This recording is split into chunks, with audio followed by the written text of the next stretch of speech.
Hey guys, welcome to the new vlog. आज हम आए हैं जॉन ड्रॉपर पार्क में। यहाँ पर काफ़ी सारी चीज़ें हैं। बायोडोम है, there is a river we will see, there is a rosary. Hopefully सब कुछ सही होगा। धूप बहुत ज़्यादा है बट कोई बात नहीं, आज हम यहाँ पर पूरा दिन घूमेंगे and let me show you how it looks. So let's get started. तो ये यहाँ की एंट्रेंस है। ऑनेस्टली मेरे को लगा था यहाँ पर कुछ फाउंटेन वगैरह भी होगा, बट यहाँ पर ग्लोबल वार्मिंग वगैरह के बारे में और एनर्जी एंड वाटर के बारे में बताएंगे। This is a chart that represents कि कौन सी कंट्रीज सबसे ज़्यादा इफेक्ट होंगी ग्लोबल वार्मिंग से, which is mostly Africa and India and everything, and कौन सी कंट्री सबसे ज़्यादा प्रिपेयर्ड हैं। उसके बाद हम यहाँ पर गए हैं which is kind of interesting. यहाँ पे वाटर के बारे में बहुत बताया है, बायोडाइवर्सिटी के बारे में बताया है। You can check it out.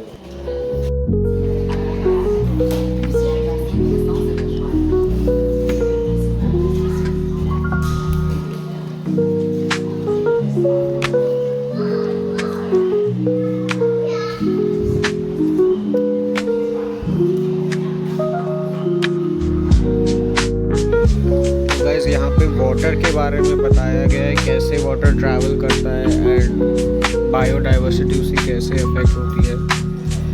Animations वगैरह दी हुई हैं।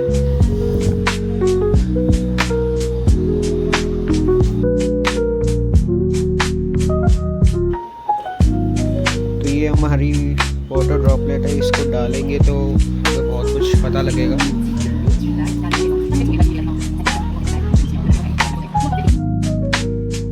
टू बैड हमें फ्रेंच नहीं आती है गाइस, तो यहाँ से तो चलते हैं, कोई और देखेंगे क्या है।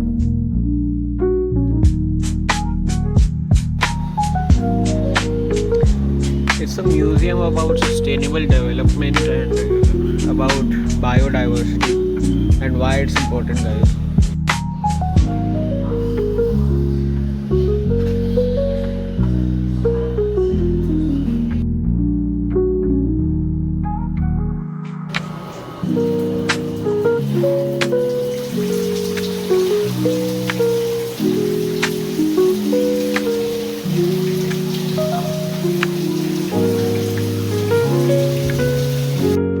गाइस, ये बहुत ही cool easy to view telescope है।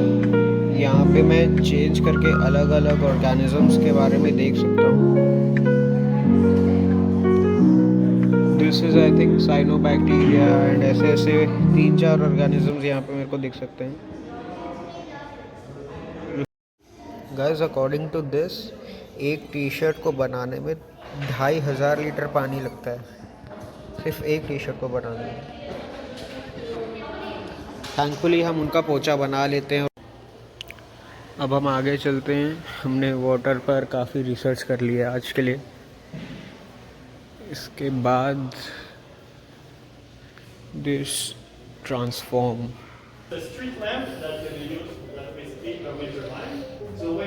Now we're going to attend a tour that we didn't pay for.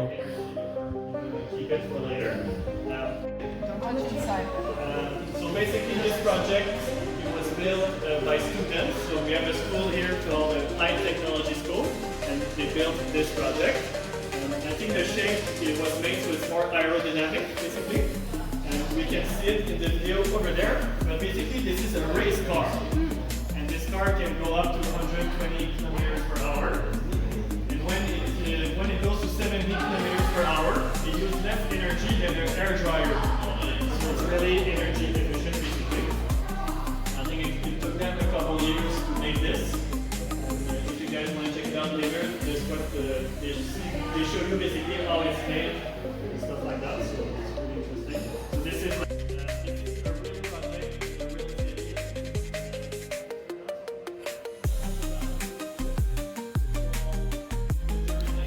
तो गाइस, यहाँ पर ये एक ऐसे टाउन के बारे में बता रहे हैं जो बेसिकली ज़ीरो एनर्जी पे चलता है, सिर्फ ह्यूमन एनर्जी पे चलता है। हालांकि यहाँ पर लोग आग जलाते हैं और कुछ ना कुछ कंस्ट्रक्ट करके पानी कलेक्ट करते हैं, सब कुछ करते हैं। बेसिकली एक इंडियन गाँव ही है और कुछ नहीं है। बैलगाड़ी वगैरह चलती हैं यहाँ पे, आपको दिख रहा होगा। So this is somewhere I think near Amsterdam और समथिंग। एंड देखने में काफ़ी कॉम्प्लेक्स और कूल लगता है, बट आई थिंक अगर किसी गांव में बिजली ना है तो वो यही है basically.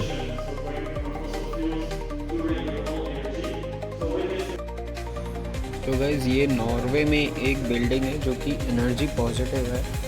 This is constructed so that सबसे ज़्यादा सोलर लाइट एब्जॉर्ब कर सके एंड एक साल में रफली 500,000 यानी 5 लाख किलोवाट की एनर्जी ये जनरेट कर सकता है और आसपास के होम्स को और बिल्डिंग्स को सप्लाई कर सकता है। इसके बिल्डिंग डेमोलिशन एंड पूरे लाइफ टाइम में मिला के एनर्जी पॉजिटिव है, विच मीन्स जितनी एनर्जी इसको बिल्ड करने से लेकर डेमोलिश करने तक में यूज़ होगी, उससे ज़्यादा ये प्रोड्यूस करेगा और सप्लाई करेगा। गाइस ये यहाँ रोसरी में आए हैं हम, बट गलत टाइम पर आ गए हैं बिकॉज़ यहाँ पर अभी मौसम ऐसा है कि ज़्यादातर सारे फूल मुरझा गए हैं और झड़ गए हैं, कुछ ही बचे हैं बस। और ये 2-4 फूल बचे हैं जो कि बेसिकली कुछ भी नहीं है।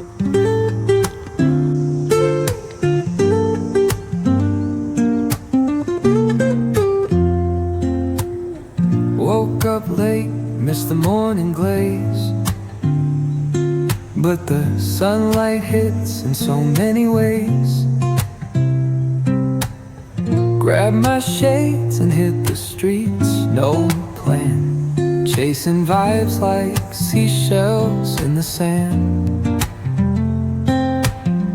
Radio hums a tune I can't name, crooked smiles, crashing waves, no shame.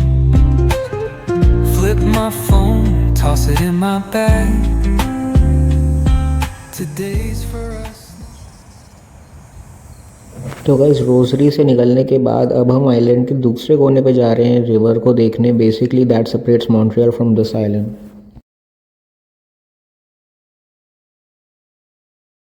यहाँ पर पहुँचने के लिए मेरे को 10 मिनट लग गए हैं। ये इतना छोटा आइलैंड है कि यहाँ पे वॉकिंग डिस्टेंस में आप एक आइलैंड के एक कोने से दूसरे कोने तक जा सकते हैं।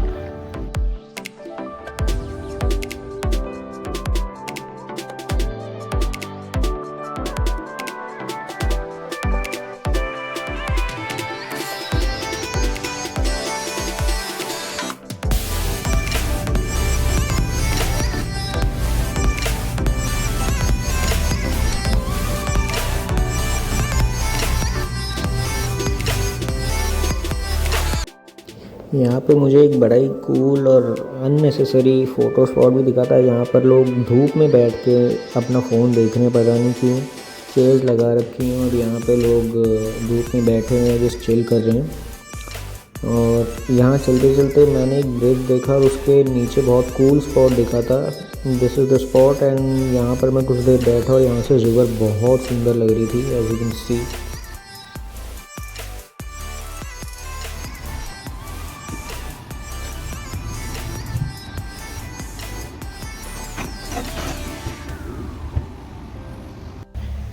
तो गाइज़ यहाँ पर मैं एक स्वान लेक ढूंढने आया था, बट पता नहीं मैं अभी कहाँ आ गया हूँ।